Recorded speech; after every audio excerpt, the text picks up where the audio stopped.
Lanjut ke acara berikutnya, yakni bedah buku dan diskusi yang akan disampaikan oleh pemateri kita, Bapak Yasir Arafat. Pada Bapak Yasir Arafat kami persilakan. Dan untuk acara bedah buku akan kami serahkan sebelumnya kepada moderator. Pada Mbak Desi kami persilakan.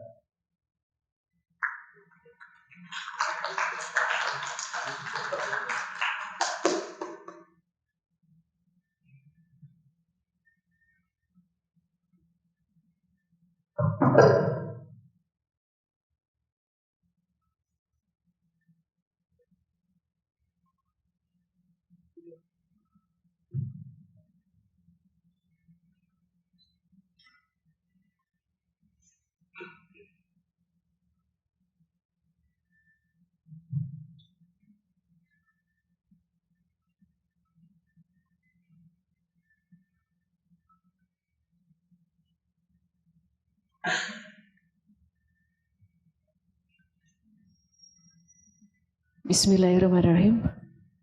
Assalamualaikum warahmatullahi wabarakatuh.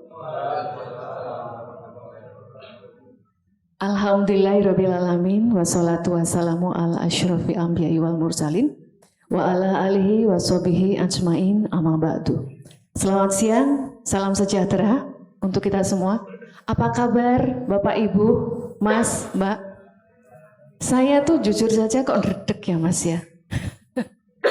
Karena piainya di sini kok serius sekali, ngagem batik, ngeten nggih. Waduh, saya itu langsung dredeg. Apalagi ada Kanjeng Budaya Ningrat Sugeng Siang. Jadi, pada siang hari ini seperti yang diinformasikan bahwa kita akan membahas buku, membedah buku milik Mas Muhammad Yasir Arafat. Sudah punya bukunya? Oh belum, monggo tumbas surmin. Dilarisi, ya Mas. Ya, kita langsung saja. Kita ngobrolnya santai, mboten napa-napa nggih. Nggih, santai nggih. Jadi nanti boleh bertanya seputar nisan ataupun mungkin candi, karena kebetulan Mas Yasir Arafat ini sangat sangat eksploratif sekali dengan candi dan juga nisan-nisan pada khususnya yang kemudian dibukukan di sini. Nah, saya sebenarnya mengenal pertama kali Mas Yasir Arafat ini justru dari channel YouTube yang isinya ngaji langgam Jawa itu, Mas. Itu rutin saya putar setiap pagi, tapi itu jauh sebelum pada rame-rame dulu itu. Jadi karena ngaji langgam Jawa itu mengingatkan saya ketika masih di desa dulu, masih kecil, itu sangat ngeresep sekali gitu ya. Nah, ketika membuka buku nisan Hanyokro Kusuman ini, kemudian membacanya, ini menjadi semacam menemukan hal yang baru untuk saya, secara khusus untuk saya ya. Jadi selama ini ketika mengunjungi situs-situs kuno, kemudian di situ biasanya ada makam-makam kuno juga, itu saya tidak begitu memperhatikan gitu. Paling kalau melihat hanya fokus ke siapa yang dimakamkan di situ, atau kemudian keterangan, mungkin bentuknya itu tidak begitu detail. Karancah awam ya. Jadi oh ya, itu yang dimakamkan di situ orang penting dan ada kaitannya dengan situs kuno tersebut. Lalu semakin membuka perspektif saya ketika membaca tulisan dari Mas Yasir ini tentang sarean atau pasarean. Jadi ternyata pasarean itu tidak hanya sebagai tempat pemakaman, apalagi makam-makam tua di desa-desa ini yang masih lestari sampai sekarang ya. Nah tentu itu merupakan kegiatan komunal kita, biasanya ruahan begitu ya kalau orang Jawa begitu. Nah itu ternyata juga menjadi salah satu bentuk tempat pergaulan sosial masyarakat di Jawa khususnya. Kemudian lebih dekat lagi nanti ada jejak-jejak, ternyata memang makam itu bisa menjadi tempat untuk membaca sejarah peradaban, juga kebudayaan. Begitu. Nah, itu yang saya dapat ketika saya membaca bukunya Mas Yasir. Tetapi mungkin di sini juga saya ingin menjelaskan Mas Yasir Arafat ini sosoknya seperti apa? Sosoknya sudah seperti ini. Ya, Mas. Seperti ini. Nama lengkapnya adalah Muhammad Yasir Arafat Esos MA. Wah, ini esosnya sama kayak saya, Mas. Sarjana sosial. Lahir dan tempat di Tanjung Pura, 30 September tahun 83, kemudian tinggal di Madurejo Prambanan, kemudian jenjang pendidikannya SD di Medan, karena ternyata Mas Yasir Arafat ini bukan asli Jawa, dari Medan ya Mas ya, asli Medan ini. Konon menyebut mu'alaf Jawa begitu. Kemudian SMP MTS PP Nurul Hakim Tembung di Medan juga. Baru ketika SMA Mas Yasir pindah ke MA Pondok Pesantren Darul Rahman Jakarta. Untuk pendidikan S1 beliau melanjutkan di program studi Sosiologi Agama Fakultas Usuluddin Universitas Islam Negeri Sunan Kalijaga, Yogyakarta. Untuk S2-nya Magister Antropologi Fakultas Ilmu Budaya UGM Yogyakarta. Kalau untuk kesehariannya dosen ya Mas ya. Jadi teman-temannya atau mungkin bolonya Mas Yasir ini adalah para mahasiswa yang sangat intens sekali dengan ilmu-ilmu budaya begitu. Kemudian untuk sesuai dengan fokus kajiannya ada sosiologi, antropologi, sosial budaya, kemudian budaya tempatan atau lokal, ada sejarah kebudayaan Islam, kemudian juga fokus di kajian Al-Quran kebudayaan, tasawuf Jawa Arab, kemudian culture studies, dan juga hal-hal terkait dan tentu saja kajian makam-makam kuno yang nanti akan kita bicarakan di sini. Kalau untuk aktivitas sebagai pengurus masjid ya, Masjid MCS ya Mas ya, Jenderal Sudirman di Yogyakarta. Mungkin teman-teman ada yang sudah pernah berkunjung di sana. Nah, untuk karya buku sudah ada beberapa. Ada Apa Kabar Islam Kita? Jadi ini berisi isi-isi kawruh Jumatan Masjid Jenderal Sudirman Yogyakarta yang diterbitkan oleh MJS Press. Kemudian tahun 2019 ada buku Islam Jenaka Mbah Nyut. Ini berisi tentang kisah-kisah sesat Sang Wali Kutuk. MJS Press. Menarik ya buku-bukunya ya. Kemudian tahun 2020 ada Slang Politik, Kebudayaan dan Musik Rock di Indonesia yang diterbitkan oleh Suka Press. Nah, yang terakhir adalah ya ini, Nisan Hanyokrokusuman, Batu Keramat dari Pasarean Sultan Agungan di Yogyakarta. Ini sudah cetakan kedua, jadi memang bentuknya lebih besar, nanti gambarnya itu lebih berwarna. Ya, tapi kita akan membahas bukan warnanya ya di dalam ya, bukan karena wah ini kok di print kok lebih bagus, tidak. Kita akan membahas tentang isinya. Monggo Mas, kita langsung ngobrol aja ya Mas Yasir ya. Jadi mungkin bisa ini sih sedalam apa sih sebenarnya bisa kita gali dari nisan-nisan yang tertinggal di Jawa, khususnya masa kewalian dan Mataram Islam. Monggo. Oh iya, nanti yang Nyun Sewu, ada yang mau bertanya silakan. Nanti ada waktunya, ada bingkisan dari Masjid Raya Syekh Zayed. Ya, 3 orang saja nanti pertanyaan nanti akan dipilih oleh Mas Yasir. Semoga Mas langsung saja. Baik, terima kasih Mbak Yasi. Bismillahirrahmanirrahim. Assalamualaikum warahmatullahi wabarakatuh. Alhamdulillahirabbil alamin. Allahumma shalli ala sayyidina Muhammad wa ala alih. Yang kami hormati pengurus Masjid Raya Syekh Zayed, Kang Mas Kulo, Kang Bagus Sikit Setiawan, ada Kang Gangga, ada Mas Faruk ya tadi yang jemput, Mbak Yesi, Mbak Impian, dan itu ada Mas Suryo juga itu mah ya Mas. Mas Suryo. Okay.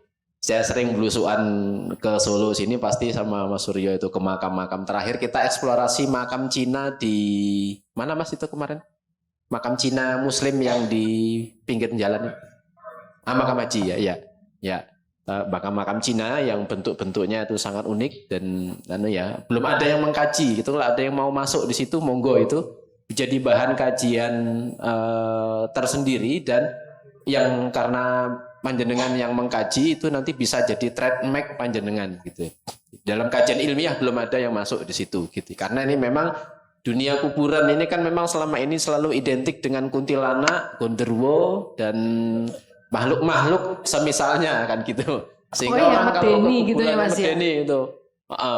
Padahal kuburan itu tempat yang memang kalau dalam bahasa hadis populer di tengah-tengah masyarakat itu kan ada ungkapan tututlah ilmu dari buayan sampai liang lahat. Utlubul ilma minal mahdi ilal lahdi. Dari buayan itu kita sudah dapat ilmu orang tua kita dengan ayunan itu. Nah, yang ilal lahdinya ke liang lahatnya itu kapan? Gitu. Nah, kalau saya ke liang lahatnya itu ya dengan kekuburan untuk belajar kicing, belajar makam, belajar risan, belajar pohon-pohon tua yang ada di makam. Itu utlubul ilma minal mahdi ilal lahdi. Nah, saya sudah melakoni ilal lahdinya gitu ya. Nah, monggo kuburan ini merupakan sebuah madrasah, sebuah tempat belajar ya. Yang di situ kita tidak akan menemukan ketakutan kalau kita udah sering di situ gitu ya. Pohon-pohon imajinasi kita tentang kuntilanak, genderuwo, susana, seli marselina itu yang mendelik itu matanya itu imajinasi film lama kita. semua tuh Mas. Iya, Kayaknya generasi hafal lama. ya Mas ya. Hafal aku. Wis sing dadi dukun mesti bokir. Di dukun mesti bokir. Nah, ini nanti masuk ke yang lain. Mengimajinasikan orang Jawa di dalam film itu sebagai orang-orang yang klenik. Ya, iklan terakhir itu kan aku beri 3 permintaan. Iya, betul. Ya, itu jinnya kan orang Solo. Oh iya benar, pakai beskap ya? Iya, pakai beskap, pakai belangkon Solo itu. Terus harusnya orang Solo harus ngamuk loh itu. Identik Jawa ya. Identik Jawa. Kenapa kok yang terkait dengan dunia jin, setan, hantu itu selalu identik dengan orang Jawa? Dukun-dukun dalam film-film hantu, film populer itu selalu orang Jawa. Pakai surjan, pakai belangkon, bawa keris sama sesajen, terus nanti tarung sama hantu, sama kuntilanak. Dukunnya kalah, terus belakangan datang akhi-akhi hijrah.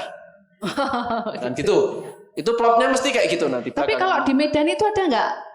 Ya hampir semua begitu. Tapi semua. Mungkin karena dukunnya kelihatan lebih galak, setannya wedi Mas. Ya enggak juga sih. Setan itu kan takutnya sama akhi hijrah. Ah iya betul. Nah, karena panjenengan enggak hijrah jadi enggak takut setannya. Nah, jadi kembali ke yang tadi. Kuburan ini merupakan madrasah gitu ya. Kalau saya menyebutnya madrasah, tempat belajar. Karena itu saya kalau masuk ke kuburan itu ya bagi saya ngangsu kawruh. Niat ingsun ngangsu kawruh lillahi ta'ala gitu ya. Karena memang menuntut ilmu gitu ya. Sehingga nanti kalau di Jawa begitu mau sudah dikuburkan di fase terakhir kan nanti ditalkin sama Pak Modin sama Pak Roisnya ya, ditalkin. Ya Ibna Adam, saiki sira wis ana ning alam liya. Ya. Rungokno kok nek enek wong malaikat loro nekani sira takon man rabbuka jawaben Allahu Rabbi. Itu kan talkin-talkin yang sampai hari ini masih dijalankan oleh masyarakat kita. Itu menunjukkan bahwa kuburan itu memang tempat untuk ngangsu kawruh gitu ya, tempat untuk menuntut ilmu. Nah, ini yang kami jalankan selama riset tentang makam-makam tua di Mataraman. Di area Mataraman ini tadi Pak Sigit sudah menyebutnya, kami menyebutnya dengan istilah yang genuine milik kita, yaitu ngeksi gondo. Ya, ini istilah yang saya tidak tahu, para sarjana yang sudah mengkaji tentang Jawa sejak tahun 1900, kok tidak pernah memakai istilah telatah Mataraman ini sebagai telatah ngeksi gondo. Padahal ini istilah yang asik untuk kita perbincangkan. Gitu ya. Ini ya, ngeksi gondo. Nulodolaku utomo, Mangkunegara 4 ya, gitu ya. Tumraping wong tanah Jawi. Terus apa lagi itu? Saya enggak hafal, jangan lihat wong agung ngeksi gondo. Nah, istilah ngeksi gondo itu menunjukkan telatah Mataram ini sebagai sebuah wilayah yang disebut dengan ngeksi gondo gitu. Dan sayangnya ini bahkan kita tidak tahu dan tidak pernah mengungkapkan istilah-istilah genuine seperti ini dalam percakapan-percakapan ilmiah di dalam dunia ilmu pengetahuan kita. Sehingga untuk membicarakan tentang sejarah kita sendiri, kita memakai istilah yang dibuat oleh orang-orang yang membentuk istilah itu, gitu ya. Ini agak disayangkan memang ya. Nah, dari itulah kami meneliti dari mana harus memulai, karena orang biasanya memulai dari fase kehidupan. Nah, kami membalik jalan dari fase kematian. Nah, maka masuklah di dunia kuburan. Karena di dunia kuburan inilah dunia paling jujur. Jadi kita masuk ke kuburan itu tidak ketemu apa-apa selain kesunyian, keheningan, dan bisa melihat berbagai macam nisan-nisan gitu ya. Nah, uniknya telatah Mataraman ini menjadi telatah yang sudah dipersiapkan 100 tahun sebelum pembangunan Mataram Kota Gede. 1586, 1585 atau 1580-an Mataram Kota Gede dibangun. Sebenarnya wilayah selatan ini 100 tahun sebelumnya sudah dipersiapkan untuk dibuka. Ya, itu bukti-bukti temuan makam-makam yang kami temui di setiap pemakaman-pemakaman besar menunjukkan fakta-fakta demikian, gitu ya. Kalau contoh yang paling terkenal, misalnya kita bisa jalan ke Klaten Bayat. Sunan Bayat ini diperintahkan oleh Sunan Kalijogo untuk hijrah ke selatan dari Ngeksintoro, wilayah utara. Dari Ngeksintoro, dari Semarang ke wilayah selatan Ngeksigondo itu 1512. Ya. Sebelum Sunan Bayat nanti ada namanya Panembahan Bodo. Makamnya di Makam Sewu Bantul, Pajangan, Pak. Nah, Panembahan Bodo ini terahnya Arya Dilah Palembang, yang juga termasuk terah Brawijaya, diperintahkan juga masuk ke telatah Ngeksigondo ke selatan. Bangun masjid di Kedondong, Kulon Progo 1477, setahun sebelum pembangunan Masjid Demak. Ya.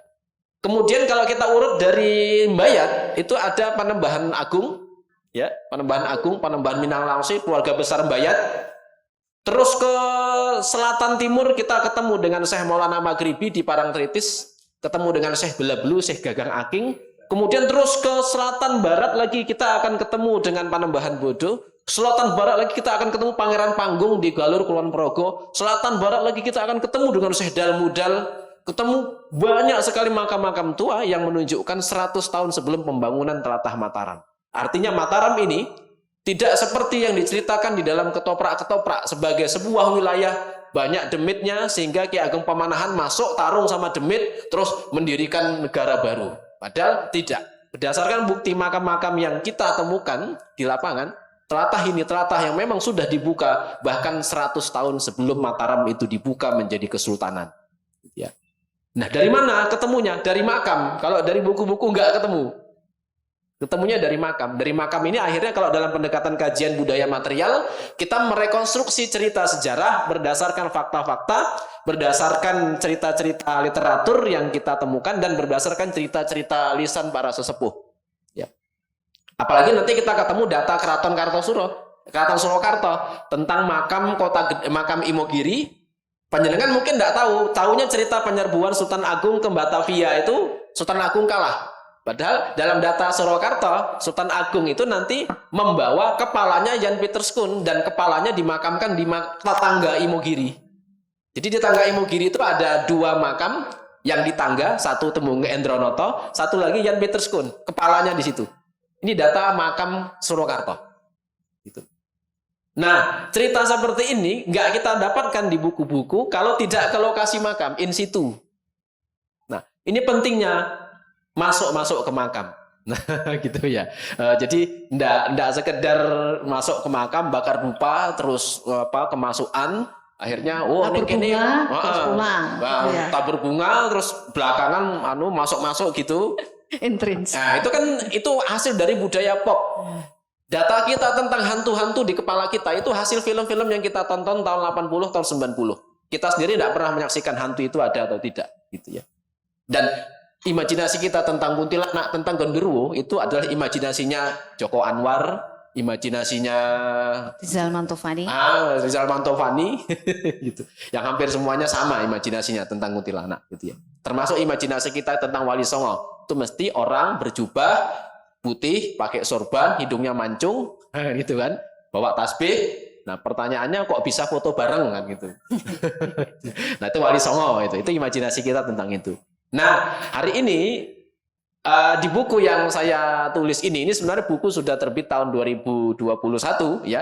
Kemudian saya cetak ulang lagi karena banyak yang minta cetak dengan edisi lebih besar dan harga tidak mahal. Dengan buku halus kayak gini ini seharusnya dijual harganya hampir 300-an. Cuma saya tidak pakai hukum ekonomi pasar. Ya, kita pakai hukum ekonomi masjid ya. Ya, jadi betul sekali. dijual silakan nanti dengan foto-foto seperti ini ya di satu halaman full. Kemudian di bagian akhir ini kita akan ketemu foto-foto seperti ini. Ini saya memberikan contoh-contoh makam-makam zaman Sultan Agung yang dengan melihat begini kita bisa menginventarisasi di kampung kita ada nggak makam-makam dengan tipe seperti ini. Kalau ada berarti ini salah satu bagian dari tipe Sultan Agungan atau yang di buku ini saya sebut dengan istilah Nisan Hanyokro Kusuman. Kenapa disebut Nisan Hanyokro Kusuman? Karena salah satu gelar Sultan Agung itu kan Hanyokro Kusumo. Nah, disebut Nisan Hanyokro Kusuman karena makam-makam seperti ini, nisan-nisan yang karakternya seperti ini diciptakan pada zaman Sultan Agung. Ya. Dalam kajian dunia kuburan di Indonesia, selama ini masih saja orang tidak beranjak dari tipe Nisan Demak Troloyo. Itu. Padahal setelah Demak, Pajang itu sebenarnya, Pajang itu punya tipe nisan sendiri. Sultan Hadiwijaya itu punya tipe nisan. Oh iya? Iya, jadi punya. memang berbeda ya? Beda. Seperti apa? Apakah juga sudah berupa batu andesit? Ada yang andesit, ada yang batu putih. Ya. Kalau ada yang menulis ini, monggo, saya siap membimbing. Nisan Pajang. Saya usul nanti namanya Nisan Hadiwijayan gitu. Nisan Hadiwijayan gitu. Ini monggo. Menarik loh, ini menarik. Belum ada. Tadinya saya mau mengurutkan dari Nisan Pajang dulu, tapi ternyata karena saya di Jogja, wira-wirinya tuh butuh waktu. Udah akhirnya saya masuk ke Sultan Agung langsung gitu ya. Pajang sama Demak itu nanti iris-irannya dekat. Nah, Nisan Pajang itu punya karakter sendiri. Gitu. Yang hari ini dipakai di gaya Bayat. Nisan Bayat itu plek Nisan Pajang. Ini satu, artinya mereka berdua ini satu sanad, satu karakter gitu ya. Kemudian setelah itu baru masuk nanti Nisan Sultan Agungan. Saya sambil berdiri nggih, Mbak Yesi nggih? Silakan. Ya. Nah, ini nanti dulu Mas, coba terus Mas, yang ada foto-foto makamnya nisan. Ya, lagi, terus, iya terus.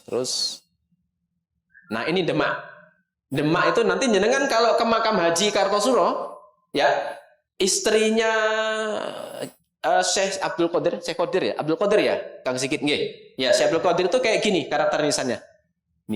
Ini Demak, berarti memang dia masa-masa Demak sampai Pajang di situ. Gitu. Jadi dari nisannya, dari makamnya kita bisa memperkirakan tahun berapa. Gitu. Nanti masuk ke usia kampung. Tapi ini dulu sekarang. Ini karakter nisan Demak. Ini Pati Unus seperti ini. Pati Unus tuh seperti ini. Cuma masalahnya Pati Unus yang sekarang sudah diganti. Saya tahu aktor penggantinya siapa. Sayang itu. Gitu-gitu tuh. Ini nisan Syekh Abdul Qadir yang di Kartosuro kayak begini. Jadi gaya Demak, Pajang Demak itu masih kayak begini. Tuh. Oke Mas, geser Mas. Ini Aceh jarang ditemukan di Jawa, kecuali di Banten, di Pekalongan ada, di Kendal ada, di Batang ada. Geser Mas. Ini Aceh juga. Nah, nisan yang ada di Pajang Demak itu karakternya nisan Pasai seperti ini. Ini. Artinya Demak sama Pasai itu satu sanad ilmu pengetahuan, sanad ilmu keislamannya sama. Jadi kalau kita ingin mempelajari Demak, mau nggak mau harus belajar Pasai. Jangan pisahkan antara Jawa dan Aceh. Di Aceh dan Jawa, orang Aceh kalau ingin belajar tentang sejarah Pasai, dia juga harus belajar Demak. Nggak bisa dipisah antara dua. Sumatera, Jawa, Sulawesi ini tiga kesatuan yang kalau kita kaji nisannya nanti menunjukkan ikatan kuat antara berbagai karakter keislaman. Ya. Oke, geser Mas. Nah, ini yang saya sebut nisan Hanyokro Kusuman. Ini bentuknya, kalau jenengan ke Laweyan, ini banyak seperti ini nih. Banyak seperti ini. Pasti ini. Nisan ini kapan diciptakan? Saya menelusuri ternyata baru ada nisan seperti ini di zaman Sultan Agung. Nah, karena itulah saya sebutkan kalau begitu hasil karya atau hasil produk nisan yang diciptakan oleh Sultan Agung, akhirnya saya sebut itu dengan istilah nisan Hanyokro Kusuman gitu. Nah, nanti yang menulis nisan Pajang kalau membuat nisan Pajangan monggo pakai istilah itu karena peneliti berhak punya otoritas untuk merumuskan hasil temuannya dengan istilah yang dia bentuk sendiri. Boleh. Dan saya sudah sowan Sultan Agung minta izin pakai Hanyokro Kusuman itu. Sowan ke makamnya, saya minta izin mau pakai nama itu untuk buku saya, untuk ini gitu kan. Nah, karena buku ini aman-aman saja, berarti beliau sudah paling ridho kan gitu kan. Kalau nggak aman, misalnya jika ini tiba-tiba terjadi masalah gitu kan, nah, tapi selama ini aman. Gitu ya. Oke, geser Mas. Ini bentuk-bentuk yang lain pada zaman Sultan Agung juga banyak kita temukan di Laweyan itu banyak ini. Oke, geser lagi. Oke, ini. Nah, biasanya yang seperti ini nih untuk perempuan. Ya, nisan seperti ini nih biasanya untuk perempuan. Meskipun nanti di buku saya yang ini, yang cetakan terbaru ya, saya nggak berani juga untuk menentukan ini laki-laki apa perempuan. Karena nanti banyak tokoh-tokoh pada masa Sultan Agung yang nisannya bentuknya seperti ini, tapi tokohnya laki-laki. Nah itu biasanya terkait dengan karakter kelelakiannya sih, gitu ya. Karakter kelelakian, bukan kemayu keperempuanan, tapi kalau di Jawa itu nanti ada istilah lelaki yang keibuan, bukan keperempuanan tapi keibuan ya. Nah, ini tafsir para sesepuh di Jawa, An-Nabi Al-Ummi. Kalau dalam tafsir umum kan nanti An-Nabi Al-Ummi itu adalah nabi yang tidak menulis dan tidak membaca. Nah, dalam tafsir para sesepuh di Jawa yang kami ketemui, An-Nabi Al-Ummi itu artinya seorang nabi yang keibuan. Karena dia menerima seluruh karakter umatnya seperti ibu yang menerima seluruh kemampuan akhlak anaknya, kayak apapun sama ibunya diterima. Kira-kira kalau diterjemahkan ke dalam bahasa Jawa, An-Nabi Al-Ummi itu paku buwono, hamengku buwono, mangku negoro, paku alam, pakung wati. Itu karakternya keibuan, mangku semuanya. Hanya Krokusumo itu juga mangku gitu. Nah, kita tidak ketemukan orang hari ini mungkin heboh dengan istilah Al-Asyekh, Al-Kutub. Nah itu, kutub itu kalau di Jawa sejak dulu para ratu-ratu kita sudah pakai gelar itu. Paku itu kutub. Jadi Sri Paku Buwono itu artinya Al-Kutub. Kutubul alam. Buwono kan alam. Jadi Paku Buwono itu kutubul alam. Paku Mangku Negoro itu berarti kutubud daulah. Kutubnya negara. Nah karena nggak pakai bahasa Arab jadi nggak keren kan gitu. Sekarang kan orang Al-Kutub, As-Syekh, Al-Alim, Al-Alamah, Al-Habib kan gitu. Nah, saya begitu ada kutub-kutub ini, kenapa kok setiap orang dikasih kutub-kutub ini?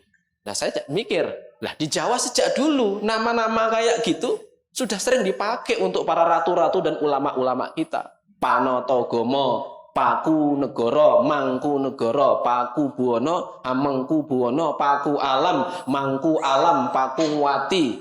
Kalau di Aceh nanti riayat Syah, Syah Alam, itu artinya sama. Gitu ya.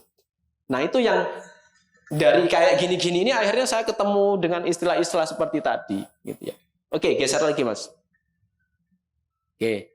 Ini salah satu contoh nisan Kiai Ahmad Kategan. Kelihatan ya? Ini ada lambang wulan tumanggal sama purnomo sidi, bulan purnama penuh sama wulan tumanggal, ya. Ini Kiai Ahmad Kategan, penghulunya Sultan Agung.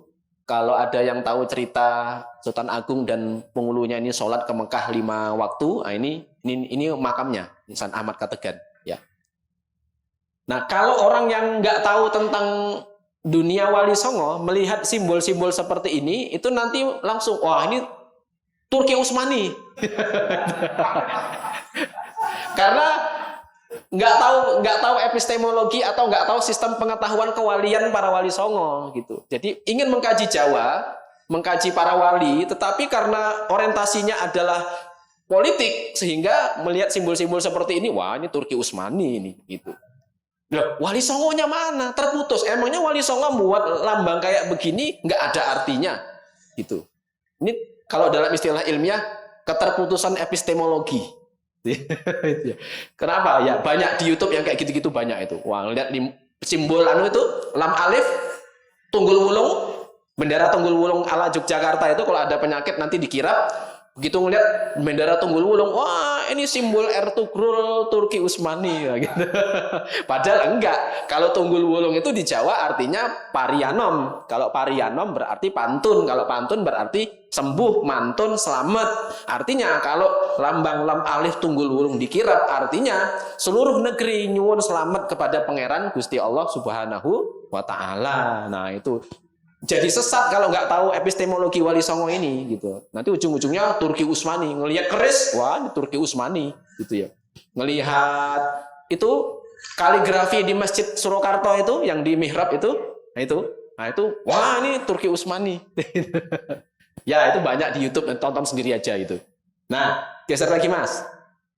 Ini Kiai Juru Kiting, terahnya Giri.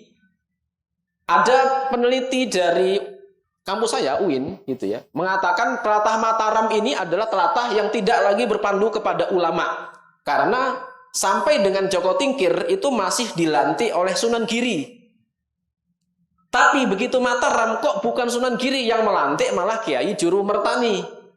Kiai Juru Mertani itu kata akademisi di kampus itu pujangga bukan ulama.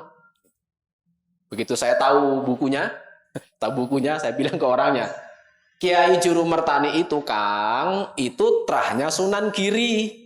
Nah ini Kiai Juru Kiting ini anaknya Kiai Juru Mertani. Sehingga karena Kiai Juru Mertani melantik Sultan Mataram, itu artinya Giri merestui pendirian Mataram. Gitu.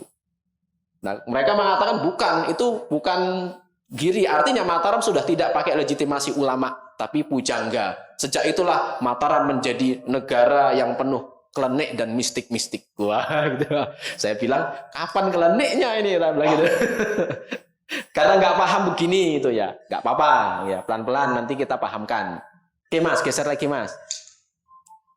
Nah ini karakter Demak kayak gini, Demak sampai Mataram masih dipakai, ya. Tapi ini sudah era Mataram. Oke. Geser Mas, geser lagi. Nah ini biasanya untuk perempuan.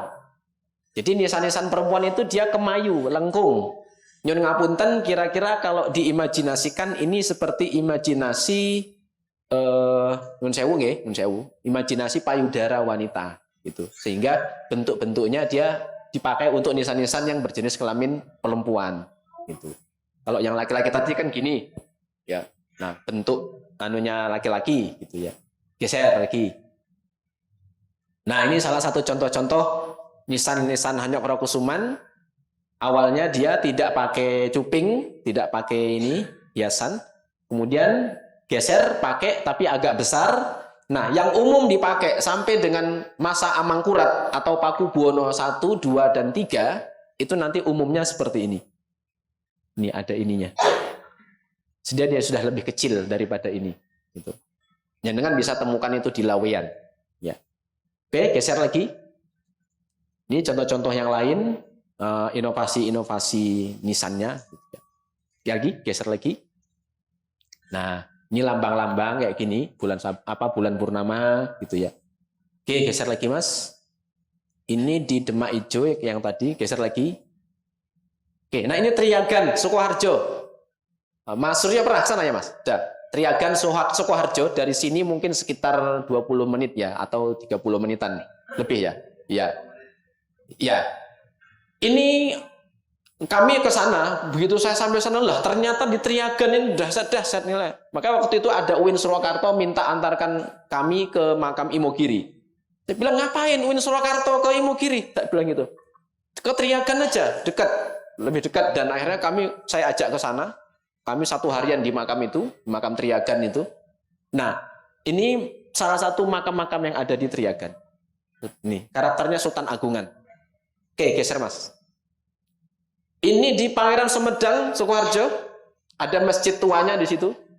Ya, di kapan-kapan mungkin Masjid Syekh Zayed mengadakan tur kijing gitu. Nah, itu, ayo kita ke lapangan kita langsung gitu kan, langsung buat ini, nah, gitu. Nah, cocok Mas ya. Biasanya habis tur kijing nanti lemes badannya. Ya, SOP ke makam dengan saya itu harus banyak makan sebelumnya. Nah, karena nanti kalau masuk ke makam itu biasa setelah itu lemes. Itu banyak yang sudah sudah membuktikan gitu ya. Oke, geser lagi. Ya, ini yang saya jadikan cover ya. Sampai dengan tahun 1700 awal bentuk-bentuk kayak gini masih banyak ditemukan. Makanya tadi saya katakan sampai masa Amangkurat 4 dan atau PB3 ya, bentuk-bentuk begini masih kita temukan. Oke, geser lagi. Wallahu a'lam. Jadi bentuk-bentuknya begitu. Apa yang dapat kita petik dari sini, para hadirin sekalian? Tadi saya katakan di awal tadi bahwa telatah Mataram ini punya karya cipta, otomatis berarti telatah Mataram ini bukan hanya negeri yang penuh dengan konflik-konflik gitu. Iya, memang ada cerita-cerita tentang konflik antar wangsa, ya. Ya, tetapi ternyata dalam peradaban nisan tetap dijaga kelestariannya dan tetap dibentuk sebagaimana bentuk aslinya makam-makam. Ya. Dan jangan lupa yang seperti ini tadi, Mas, yang terakhir tadi, Mas. Oke, ya gini aja. Ini biasanya ada kijingnya. Kijing itu batunya, ya. Ini dipasang setelah 1000 hari kematian. Artinya, selama masih ada ini nisan batu nisan dan kijingnya, ini merupakan materialisasi doa yang dipanjatkan sejak malam pertama kematian sampai malam ke-1000. Ya. Nah, di Mataram, malam pertama kematian, kenduri, malam pertama, malam kedua, ketiga, itu bukan dari Hindu Buddha. Gitu. Tapi ini kan selalu dikaitkan Hindu Buddha. Bukan. Saya sering kalau ngisi pengajian di tengah masyarakat, saya tanya, kira-kira kalau selamatan yang diundang Dewa Siwa apa Dewa Wisnu kan gitu. Bukan. Malam pertama, malam kedua, malam ketiga itu kalau dikaji dari ilmu fikih-fikihnya, fikih Islam, itu ada dasar-dasarnya asar para tabi'in dan tabi'in. Generasinya para salaf, generasinya Kanjeng Nabi. Gitu. Malam pertama, kedua sampai malam ke-7. Tapi kalau di Mataram nanti kenapa kok milihnya hanya malam pertama, kedua, tiga, dan ke-7 yang diambil kok angka-angka tersebut? Nah, kalau di Mataram nanti tafsirnya adalah mengambil berkah dari angka-angka yang ada di dalam Al-Quran.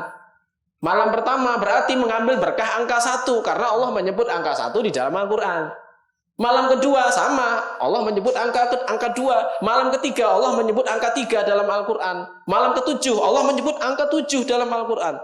Malam ke-40 Allah menyebut angka 40 di dalam Al-Quran. Malam ke-100 Allah menyebut angka 100 dalam Al-Quran. Sampai malam ke-1000 Allah menyebut angka 1000 di dalam Al-Quran. Jadi dasar pengadaan acara selamatan, tahlilan dan macam-macamnya, kenapa kok milih hari-harinya? Itu mengambil berkah dari angka-angka yang ada di dalam Al-Quran. Mataram begitu. Gitu. Kok dikatakan ini dari Hindu Buddha? Oh sorry bos, nggak level.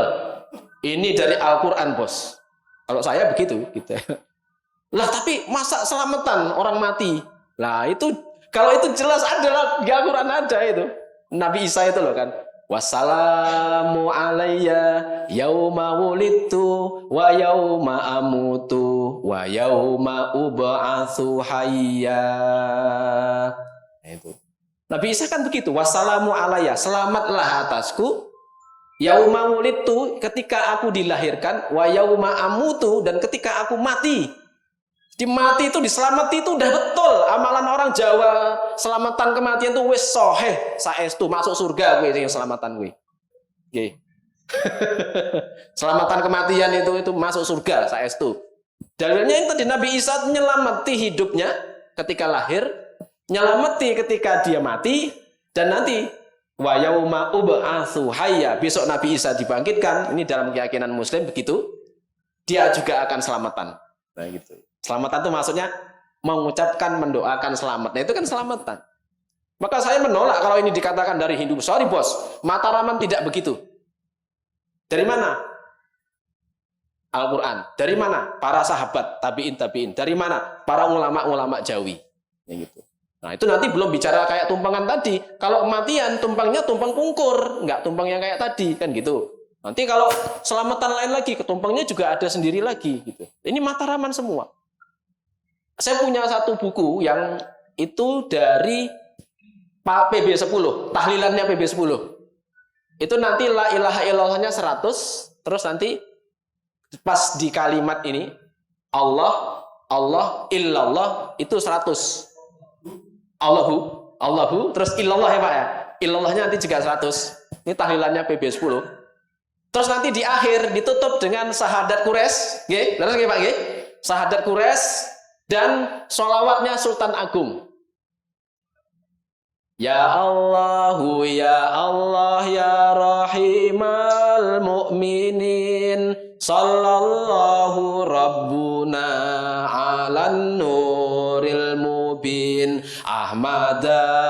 Mustafa Sayyidil Mursalin wa ala alihi wa sahbihi ajma'in. Bareng-bareng. Ya Allah ya Allah ya Rahimal Mu'minin sallallahu rabbuna ala nuril mubin Ahmad al-Mustafa Sayyidil Mursalin wa ala alihi wa sahbihi ajma'in. Ini salawatnya Sultan Agung loh ini. Mau diamalkan itu.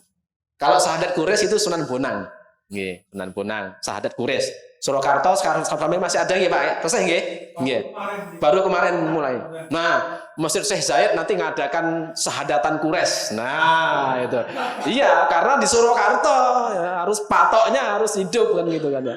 Nah, ini akhirnya hari ini kalau yang seperti ini nggak tahu, tadi seperti tadi akhirnya ujung-ujungnya nanti ke situ, ke Turki Utsmani, dikirim dari Palestina, dikirim dari sana lah. Terus Wali Songo ndi itu dah. Nah, pengantar dari saya demikian. Jadi makam-makam ini Bapak-bapak, Ibu-ibu, teman-teman semua, ini merupakan khazanah yang sampai hari ini belum ada yang masuk secara intens dan detail. Saya sarankan di kampung-kampung kita itu, mumpung masih ingat ini, di kampung kita itu cara menghitung usia kampung itu dari makamnya. Ini makam seperti ini tahun 1600. Berarti kampungnya kira-kira usianya kalau untuk 2023 sudah berapa Bapak Ibu semuanya? Makamnya tahun 1600, berarti kampungnya kurang lebih sudah 500 tahun. Kenapa? Karena orang yang meninggal ke sini tidak mungkin ujuk-ujuk datang langsung mati. Dia pasti membangun kampung. Karena itu rumus saya, kalau makamnya tahun 1600, untuk menghitung usia kampung, orangnya dikurangi 70 sampai 100. Karena umatnya Kanjeng Nabi kan umurnya rata-rata 60 sampai 70. Nah, biasanya saya genapkan menjadi 100. Berarti kalau makamnya 1600 dikurangi 100 jadi 1500. Artinya peradaban kampung yang punya makam seperti ini, peradaban kampung itu sudah 500 tahun. Itu cara menghitung makam. Gak usah pakai mediasi terawangan gitu. Gak usah gitu. Ya, seperti itu justru buang-buang waktu. Yang kedua semakin membingungkan karena setiap ada satu orang nerawang satu makam, ada orang yang lain lagi, rawang lagi, lima-limanya punya terawangan yang berbeda-beda. Kalau yang nerawang Habib, biasanya nanti muncul makamnya makam Habib. Ya, kalau yang nerawang Kiai, nanti yang muncul, wah ini Kiai siapa. Kalau yang nerawang kejadukan, bangsa-bangsa kejadukan gitu, nanti yang keluar nama Kiai Pager Wesi, nah gitu. Karena kejadukan kan itu kan. Kalau itu udah saya teliti itu berkali-kali itu. Wah, kalau ketemu nanyanya sama Habib nanti keluarnya Habib gitu. Makanya hati-hati makam-makam yang ujuk-ujuk biasanya orang menyebutnya di situ dengan nama Mbah Wandan lah misalnya gitu ya. Tiba-tiba ada orang datang, wah ini Habib siapa Al siapalah gitu ya gitu. Nah, itu hati-hati juga. Belum tentu. Saya itu belum tentu. Karena apa? Karena satu orang yang merawang makam ditambah 5 maka ada 6 kesimpulan tentang makam berdasarkan penerawangan. Kira-kira pengantar dari saya demikian. Wallahu a'lam bishawab. Moga kalau ada pertanyaan.